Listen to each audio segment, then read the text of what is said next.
নমস্কার বন্ধুরা, আমি সোমা। গোপালের হেসে চ্যানেলে আপনাদের সবাইকে স্বাগত। বাইরে যে বৃষ্টি হচ্ছে, আজকে কিন্তু দুপুরে বা রাতে ভাত রুটি একটুও খেতে ভালো লাগবে না। আমার তো ভালো লাগছে না। তাই আজকে আমি তৈরি করে নিয়েছি স্পেশাল পনির পরোটা, আর তার সাথে রয়েছে নিরামিষ একটা সাদামাটা অথচ দারুণ টেস্টি সয়াবিনের তরকারি রেসিপি। এই দুটোর কম্বিনেশনে খাওয়াটা কিন্তু জমে যাবে। তাই চলুন সময় নষ্ট না করে রান্নাগুলো করে ফেলি। আজকে দুটো রান্নার প্রথমেই একটা সাদামাটা সয়াবিনের রান্না করছি, যেটা রুটি পরোটার সাথে খেতে ভীষণ ভালো লাগবে। সেজন্য কড়ায় খানিকটা জল নিয়ে গরম করে নিয়েছি। এর মধ্যে এবার অল্প নুন দিয়ে দিলাম। এবার এর মধ্যে দিয়ে দিচ্ছি বেশ খানিকটা সয়াবিন।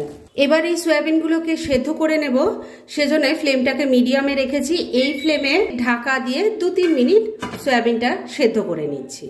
মিনিট 2 সময় নিয়ে লিডটা চাপা দিয়ে সয়াবিনগুলো বয়েল করে নিয়েছি। এবার গ্যাসটা বন্ধ করে দিলাম। আর এবার প্রথমে সয়াবিনগুলো গরম জল থেকে আমি তুলে নেব। তারপর নর্মাল ওয়াটারে দুবার ভালো করে আমি ধুয়ে নিচ্ছি। আর তারপর সয়া চাংস থেকে খুব ভালো করে চেপে চেপে জলটা বার করে দিয়ে তারপর নেক্সট স্টেপের দিকে এগোচ্ছি। সেদ্ধ করা সয়াবিনগুলোকে ভালো করে জল চেপে রেখে দিয়েছি। আর এবার মূল রান্না শুরু করছি। তার জন্য কড়াইয়ে তেল দিয়ে গরম করে নিয়েছি। এর মধ্যে প্রথমেই অল্প নুন দিয়ে দিলাম অল্প হলুদের গুঁড়ো।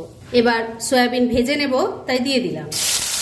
সমস্ত সয়াবিনগুলো দিয়ে দিয়েছি। এবার মিডিয়াম ফ্লেমে রেখে সয়াবিনগুলোকে একটু ভাজা ভাজা করে নিচ্ছি। সয়াবিনগুলো ভাজা ভাজা হয়ে গেছে, এবার তুলে নিচ্ছি। সয়াবিনগুলো ভেজে তুলে নিয়েছি। আর তারপর আবারও একটু তেল দিয়ে গরম করে নিয়েছি। এই তেলের মধ্যে প্রথমে দিয়ে দিচ্ছি অল্প গোটা সাদা জিরে, দিয়ে দিচ্ছি অল্প একটু ক্রাশ করা গোটা ধনে, এর সাথেই যাচ্ছে একটা তেজপাতা, একটা শুকনো লঙ্কা, দিয়ে দিচ্ছি গোটা গরম মশলা, যার মধ্যে আছে 2-3টে এলাচ, 2-3টে লবঙ্গ আর ছোট ছোট 2টো দারচিনি। ফোড়নটা একটু ভাজা ভাজা করে নিচ্ছি। ফোড়নটা ভাজা ভাজা হয়ে গেছে, এর থেকে এখন খুব সুন্দর গন্ধ বেরোচ্ছে। এবার এর মধ্যে দিয়ে দিচ্ছি আদা, টমেটো আর কাঁচা লঙ্কার পেস্ট দিয়ে দিলাম। এবার গুঁড়ো মশলাগুলোও দিয়ে দিচ্ছি, যার মধ্যে আছে হলুদের গুঁড়ো, অল্প কাশ্মীরি মির্চ পাউডারও দিয়ে দিলাম, 1 চামচ জিরের গুঁড়ো দিয়ে দিলাম, 1 চামচ ধনের গুঁড়ো দিয়ে দিলাম, দিয়ে দিচ্ছি অল্প গরম মশলার গুঁড়ো, অল্প একটু কসুরি মেথি দিয়ে দিলাম, স্বাদ মতো নুন দিয়ে দিচ্ছি। তবে নুন দেওয়ার আগে খেয়াল রাখবেন সয়াবিনও কিন্তু নুন দিয়ে ভাজা আছে। অল্প একটু চিনি দিয়ে দিলাম। এবার সবকিছু মিশিয়ে নিয়ে মশলাটাকে খুব ভালো করে কষিয়ে নিচ্ছি। 2-3 মিনিট সময় নিয়ে মশলাটাকে খুব ভালো করে কষিয়ে নিয়েছি। এবার ভেজে রাখা সয়াবিনগুলো দিয়ে দিলাম, মশলার সাথে খুব ভালো করে মিশিয়ে নিচ্ছি। বন্ধুরা, আপনারা আমার রেসিপি দেখার সাথে সাথে আমার ফেসবুক পেজ গোপালের হেসেল, তাতেও ভিজিট করতে পারেন। ডেসক্রিপশন বক্সে লিংক দেওয়া আছে। মশলার সাথে ভাজা সয়াবিনগুলোকে মিশিয়ে নিয়ে মিনিট খানেক সময় নিয়ে একটু কষিয়ে নিয়েছি। এবার এর মধ্যে দিয়ে দেব একটু সেদ্ধ করা আলু। আমি এখানে 2টো আলুকে সেদ্ধ করে নিয়ে একটু বড় বড় টুকরো করে কেটে নিয়েছি, সেগুলো দিয়ে দিলাম। ভালো করে মিশিয়ে নিচ্ছি। সেদ্ধ করা আলুর টুকরোগুলোকেও সবকিছুর সাথে ভালো করে মিশিয়ে নিয়ে আবারও মিনিট খানেক রান্নাটা করে নিয়েছি। এবার গ্রেভির জন্য জল দিয়ে দেব। এই রান্নাটা কিন্তু খুব বেশি ঝোলঝোল যেমন ভালো লাগবে না, আবার একদম শুকনো হলেও ভালো লাগবে না, তাই সেই বুঝে জল দেবেন। ভালো করে মিশিয়ে নিচ্ছি। আর এখানে যে জলটা আমি ইউজ করলাম, এটা কিন্তু উষ্ণ গরম জল। সবকিছু খুব ভালো করে মেশানো হয়ে গেছে। এবার ফ্লেমটাকে লো আর মিডিয়ামের মাঝামাঝি রেখেছি। এই ফ্লেমেই ঢাকা দিয়ে 3-4 মিনিট রান্না করে নিচ্ছি। মিনিট 4 রান্নাটা হয়ে গেছে, এবার ঢাকা তুললাম। রান্না কিন্তু মোটামুটি রেডি হয়ে এসছে। আমি মাঝে একবার ঢাকা তুলে একটু নাড়াচাড়া করে দিয়ে নুন মিষ্টিটা চেক করে নিয়েছিলাম। দেখুন একটা মাখো মাখো টেক্সচার চলে এসেছে। এইটুকু গ্রেভি থাকতে থাকতে নামিয়ে নিতে হবে, কেননা এটা ঠান্ডা হলে আরো ঘন হয়ে যাবে। তবে শেষ পর্যায়ে এর মধ্যে আমি দিয়ে দিচ্ছি অল্প একটু ঘি, মিশিয়ে নিচ্ছি। ঘিটা মেশানো হয়ে গেছে। দারুণ টেস্টি সয়াবিনের তরকারি এবার একদম রেডি। গ্যাসটা বন্ধ করে দিলাম। তবে এটাকে এখন আপাতত আমি ঢাকা দিয়ে রেখে দেব, কেননা পনির পরোটাগুলো তৈরি করব আর তার সাথে এটা সার্ভ করব। সেজন্য পরোটাগুলো তৈরি করে নিই, আর এটা এখন আপাতত ঢাকা থাক, তারপর দুটো একসাথে সার্ভ করে দেখাবো। পরোটার সাথে পরিবেশনের জন্য দারুণ টেস্টি সয়াবিনের তরকারিটা তো রেডি করে নিয়েছি। এবার পরোটার জন্য ডো তৈরি করব। সেজন্য বাটির মধ্যে আমি নিয়ে নিয়েছি ছোট বাটি 3 বাটি ময়দা। আপনারা এটা যদি চান আটা দিয়েও করতে পারেন।